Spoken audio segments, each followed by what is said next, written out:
And we have spent, the last year looking at colleges, trying to decide where is the best place for her to go, what would be the best fit for us, best fit for her. And it's been a process. So I am not saying by any means that I am an expert. I am not an expert. I am just a mom trying to get through this with my senior, with my daughter and my husband. So I just wanted to share some of the stuff that I learned that I wish someone told me a year ago, maybe 2 years ago. I'm glad I'm armed with this information now because I do have 2 more kids. I have Ozzy, who is a sophomore, and Estella is in 8th grade, so Ozzy will be going to school in 2 more years, and then Stella will go to school in 4. So luckily, Isabella, my senior, very organized, very structured, very type A. She really drove this process, which is great because I applied to a school.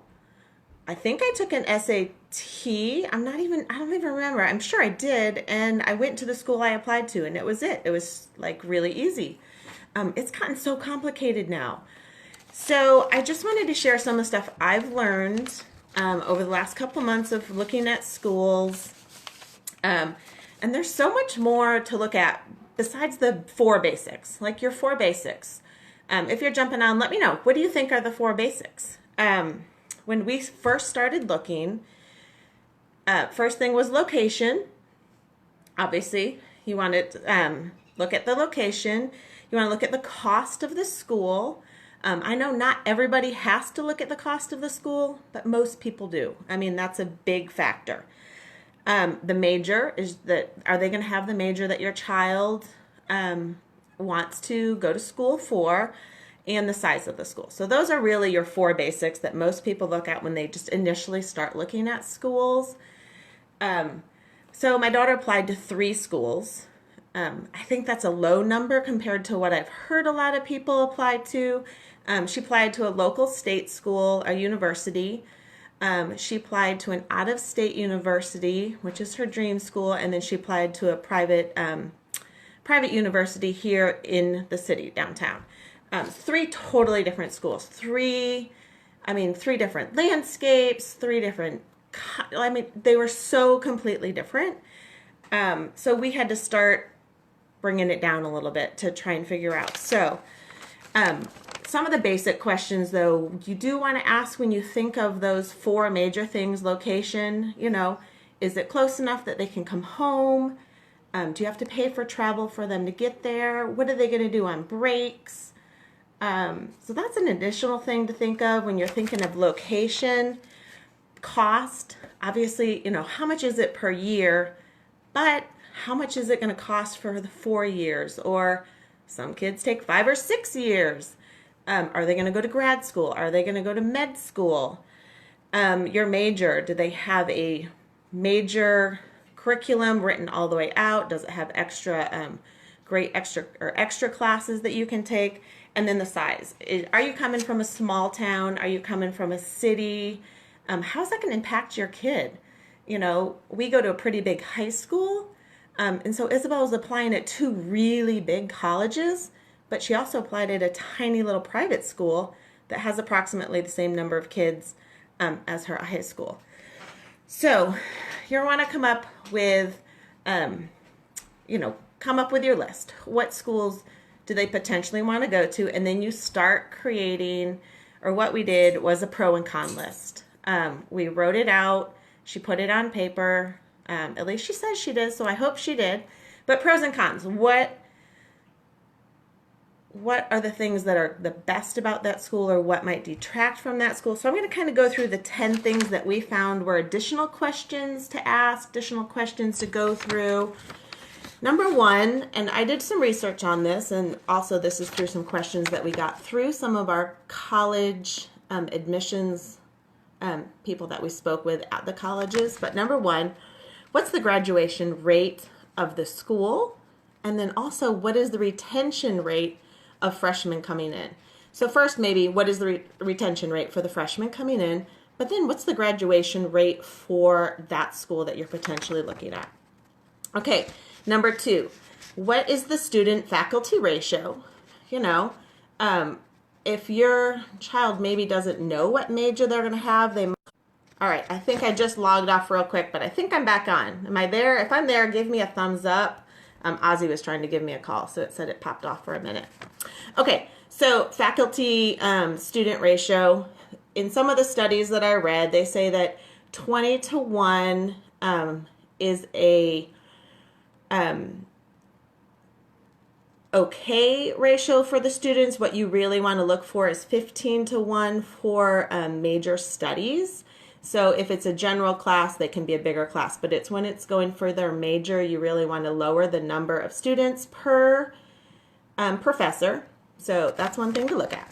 Okay, number 3, do they have a good financial aid package?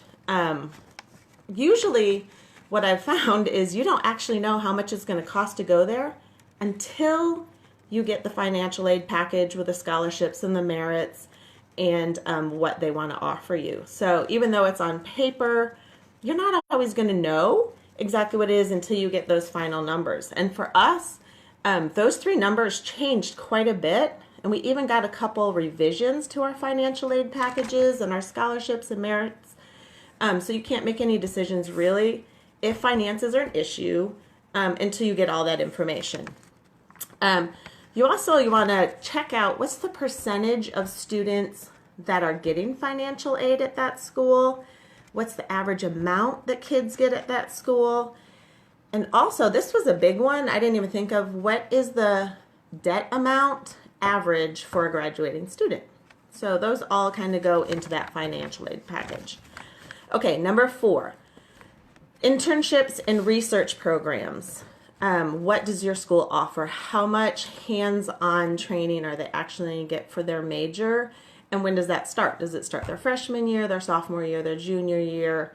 How much impact are they going to have once they graduate? Or how much experience will they have when they graduate?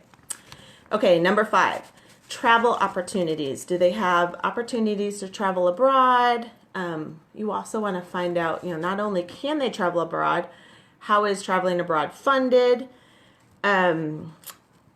Does your school have partnerships with other universities and other schools abroad or throughout the U.S. where they could do some additional traveling with?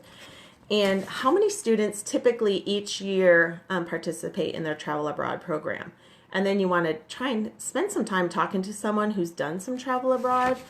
I know one of the schools Isabel applied to, we had an opportunity to spend the whole day listening to students. We spent a couple hours listening to professors and then also the school administrators. And we learned so much, like a lot of these questions, which was absolutely great. Okay, number 6, do they offer an engaging curriculum? Do they have enough elective options that it's going to stay fun and exciting for your kids? They want to stick with their program. Not everybody knows their major or what they want to do when they first select their school, but you want to make sure that there's enough electives in their classroom opportunities that they have enough to choose from to keep it fun and exciting. Okay, number 7, what clubs, activities do they have on the campus that are going to match your child's interest, especially if they're not going in with a sport, if they're not playing a sport or didn't get a sports scholarship. So you want to look at what things are they going to be able to do outside of classroom time. Is there going to be a great place for them to hang out? Is there intramural sports that they can participate in? Do they have Greek life? Is the Greek life academic or is it social? Is it religious? Are there volunteer opportunities? So really look outside of the education piece and what is their life going to be like outside, or once they're done with the classes or the weekends and evenings and throughout the 4 years. Okay, health and wellness facilities, make sure that you have 3 things. A dining hall that will fit your students' nutritional needs. If you have allergies, if you have a certain lifestyle, if you're a vegan, or if you have some certain nutritional need, make sure that those dining halls or your dining options are included. or include something that will work for your child so they're not always having to eat off campus. Make sure there's an exercise facility. It's really important that they have somewhere to go, let off steam, do some exercise, get involved, meet other people. And then also make sure there's a good health services on the campus that's easily accessible. So in case they get sick or they need medications or they just need to see a doctor. So make sure that those 3 things are there: dining hall, exercise facility, and health services. Okay, number 9, ask about campus security, not only on campus but around the campus. One of the schools we're looking at is downtown. It is probably not sorry about that. My son keeps calling. That's why it keeps logging off. I don't know how. I thought I turned him off. Anyway, so check out your campus security. Make sure, ask about theft, ask about criminal activity that might happen on campus, around campus, near campus. Is there campus police, and what are they always on? Is it 24 hours? Do the kids have escorts to and from their cars, to and from their dorms, from their classes? And then also ask about emergency plan. If you're on the coast, what's a hurricane? Or, if you're in Kansas, what's the tornado plan? You want to make sure that the school has that in place and is easily accessible for the kids to get that information. Okay, and then number 10, what are career services that they offer? Do they offer job placement? Do they offer graduation programs or grad programs? Do they offer summer work for the kids? And then do they help with graduation entrance exams? So those are just 10 things to consider. There are so many more. Oh my gosh, I have lists and lists of other questions to ask. Isabella was so good whenever we went into some interviews about asking questions. She wanted to ask about the dorm life. She wanted to ask about roommates. One of the schools we applied to, she has an opportunity to live with her major, which would be